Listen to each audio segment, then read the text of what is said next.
Welcome to limelight studio.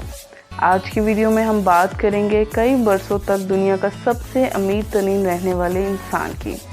आखिर वो इतना अमीर कैसे बना? जी, आप सही समझ रहे हैं। आज हम बात करेंगे बिल गेट्स की। बिल गेट्स के असासों की मालियत 100 खरब रुपए से भी ज़्यादा है। 100 खरब रुपए की बात करें तो ये रकम इतनी है कि अगर बिल गेट्स ये रकम पाकिस्तान को गिफ्ट के तौर पर दे तो पाकिस्तान के हर शहरी को 50,000 रुपये मिलेंगे। बिल गेट्स इतना अमीर कैसे बना और वो कौन कौन सी ऐसी बातें थीं जिनकी वजह से बिल गेट्स आज इतना ज़्यादा अमीर है, वो आज हम सब डिस्कस करेंगे। पैसों के साथ इज्जत कमाने वाले लोगों की लिस्ट जब भी मुरतब की जाएगी तो इसमें माइक्रोसॉफ्ट के फाउंडर बिल गेट्स का नाम ज़रूर शामिल किया जाएगा। बिल गेट्स का पूरा नाम विलियम हेनरी गेट्स है।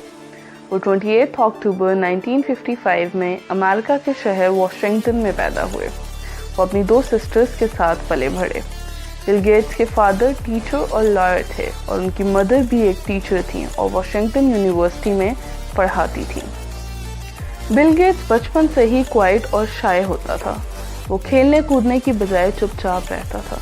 उनकी वालदा जब उन्हें इस तरह चुपचाप और गुमसुम बैठा देखती तो परेशान हो जाती और उनसे पूछती, बिल अकेले गुमसुम क्यों बैठे हो?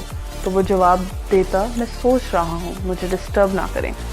इतनी कम उम्र में इतना सोचना, स्ट्रेंज। एक दिन उनकी वालदा परेशानी के बायस उन्हें डॉक्टर के पास ले गई। डॉक्टर ने मुआयना करके कहा कि वो उन्हें वक्त पर ले आई हैं। बिल गेट्स को जहरी बीमारी होने का खदशा है। मैं इसे मेडिसिन दे रहा हूँ, इससे बच्चे की बीमारी जाती रहेगी। पर तब तक कौन जानता था कि एक दिन यही बच्चा कंप्यूटर और आईटी की दुनिया में वो इनकलाब लेकर आएगा कि पूरी दुनिया उसके नाम से वाकिफ हो जाएगी। जबकि दौलत की उस पर वो बारिश होगी कि दुनिया के अमीर तरीन फर्द में वो पहले नंबर पर हो जाएंगे। बिल गेट्स को बचपन से ही कंप्यूटर्स चलाने और उसकी मालूमात हासिल करने का शौक़ था। उस वक़्त तक आजकल की तरह ना तो कंप्यूटर्स इतने आम थे और ना ही कंप्यूटर्स की दुनिया और ना ही कंप्यूटर्स इतने तरक्की याफ्ता थे। 13 साल की उम्र में ही वो प्रोग्रामिंग का हुनर सीख चुके थे। जब वो 16 साल के थे और हाई स्कूल जाते थे, उन्होंने उस वक़्त एक सॉफ्टवेयर बनाया जिसे उन्होंने $4,000 में सेल किया। 17 साल की उम्र में उन्होंने गवर्नमेंट को ट्रैफिक के बारे में डाटा सिस्टम बनाकर बेचना शुरू कर दिया और इस डाटा से उन्हें $20,000 आमदनी हुई। 18 साल की उम्र में उन्होंने एक कंपनी को पेरोल सिस्टम बनाकर दिया जिसके ज़रिए कंपनी अपने 5,000 एम्प्लॉयज़ को टाइमली सैलरी देने में कामयाब हो गई और इस सिस्टम के तहत एम्प्लॉयज़ का रिकॉर्ड रखने में भी सहूलत और आसानी हुई। इत्तेफाक से उनकी दोस्ती स्कूल के ज़माने से ही पॉल एलन से थी। वो भी कंप्यूटर्स का दीवाना था। ये दोनों दोस्त हार्वर्ड यूनिवर्सिटी में ज़ेरे तालीम थे, मगर कंप्यूटर के शौक़ ने पढ़ाई छोड़ने पर मजबूर कर दिया और बिला आखिर ये दोनों दोस्त कंप्यूटर्स की दुनिया में खो गए और उन्होंने पढ़ाई छोड़ दी।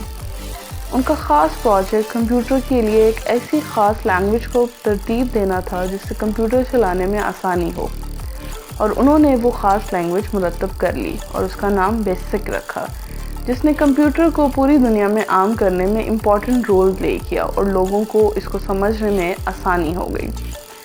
उन्होंने एक कंपनी बनाई जिसका नाम उन्होंने माइक्रोसॉफ्ट रखा। इस कंपनी के थ्रू कंप्यूटर्स के मुख्तलिफ सॉफ्टवेयर तैयार करना चाहते थे जिसकी सारी दुनिया में बहुत ज़्यादा डिमांड थी, क्योंकि पर्सनल कंप्यूटर का यूज़ पूरी दुनिया में बहुत तेज़ी से बढ़ रहा था। हार्डवेयर तो मार्केट में बहुत सारे थे, मगर सॉफ्टवेयर्स की बहुत ज़्यादा शॉर्टेज थी और उसकी ज़बरदस्त मांग के पेश नज़र उन्होंने खूब तरक्की की। शुरू में जब उन्होंने विंडो 1 बनाई तो बिल गेट्स का टारगेट था कि ये 90% कंप्यूटर्स पे चलेगी, लेकिन वो 10% से भी कम कंप्यूटर्स पे चली और वो नाकाम रही। मगर उन्होंने मुसलसल कोशिश और अंत तक मेहनत ना छोड़ी। ऐसा नहीं है कि हर स्टेप पे बिल गेट्स को कामयाबी मिली। शुरू में बहुत सारे टारगेट्स अचीव करने में वो नाकाम रहे, लेकिन कॉन्टीन्यूस एफर्ट ने उनको एक कामयाब शख्स बनाया। बिल गेट्स और उनके दोस्त का रुझान कंप्यूटर गेम्स की तरफ भी था। उन्होंने कंप्यूटर की ऐसी गेम्स बनाई जिसमें पूरी दुनिया को फिदा किया जा सकता था, जो कि बहुत ज़्यादा फेमस हुई। ان کی کامیابیوں سے متاثر ہو کر فیمس کمپنی IBM نے بل گیٹس کو مائکروسافٹ آپریٹنگ سسٹم بنانے کے لیے انوائٹ کیا، جس کو پرسنل کمپیوٹر میں استعمال کیا جا سکتا تھا، جسے بل گیٹس نے کامیابی سے بنا لیا۔ اس آپریٹنگ سسٹم کو IBM نے لاکھوں کمپیوٹرز میں بیچ کر بہت زیادہ پروفٹ ارن کیا، جس سے بل گیٹس اور پال ایلن کو بھی کافی دولت حاصل ہوئی۔ بعد میں کچھ ریزنز کی وجہ سے پال ایلن بل گیٹس سے الگ ہو گئے اور بل گیٹس نے اکیلے ہی اپنے سفر کو جاری رکھا۔ انہوں نے بہت ہی جلد بزنس کی دنیا میں ہونے والے سافٹ ویئر بنا کر IBM کمپنی کے علاوہ دنیا کی اور بہت ساری کمپیوٹر کمپنیز کو سیل کیے، جس کی وجہ سے بل گیٹس کی آمدنی میں حیران کن اضافہ ہوا۔ بل گیٹس کی اپنی کمپنی مائکروسافٹ کا $10 کروڑ کا بزنس صرف 2 سال میں ڈبل ہو گیا۔ اس کمپنی کے شیئرز بھی اسٹاک ایکسچینج سے سیل ہونا شروع ہو گئے تھے۔ اس کے بعد تو گویا آسمان سے ڈالر برسنے لگے۔ 1992 میں بزنس $2 بلین پہ پہنچ گیا، جو صرف 1 سال بعد $10 بلین ہو گیا۔ دنیا نے اس سے پہلے آمدنی میں اتنا اضافہ کبھی نہیں دیکھا تھا، حتیٰ کہ تیل سے ملنے والی آمدنی بھی پیچھے رہ گئی۔ 1995 میں بل گیٹس کی شادی ہوئی اور تب تک ونڈوز 95 کی تیاری بھی جاری تھی، جس نے کمپیوٹرز کی دنیا میں انقلاب برپا کر دیا، اور اسی سال بل گیٹس دنیا کے امیر ترین لوگوں میں پہلا مقام بھی حاصل کر چکے تھے، اور پھر 1995 سے 2017 تک وہ اس مقام پر ہی رہے، یعنی اتنے سال وہ دنیا کے پہلے امیر ترین انسان رہے۔ سب کچھ بل گیٹس نے اپنے کام سے بے پناہ لگاؤ کے نتیجے میں حاصل کیا۔ اس سے ہمارے ینگسٹرز کو سبق حاصل کرنا چاہیے کہ کس طرح کنٹینیوس ایفرٹ کی وجہ سے بل گیٹس نے اتنی کامیابی اور دولت حاصل کی اور 31 سال کی عمر میں بلینئرز بن گئے۔ This is all about today's video. Hope you like it. Kindly share it with your friends and don't forget to subscribe my channel. Until next video, مجھے دیجیے اجازت۔ اللہ حافظ and please stay positive.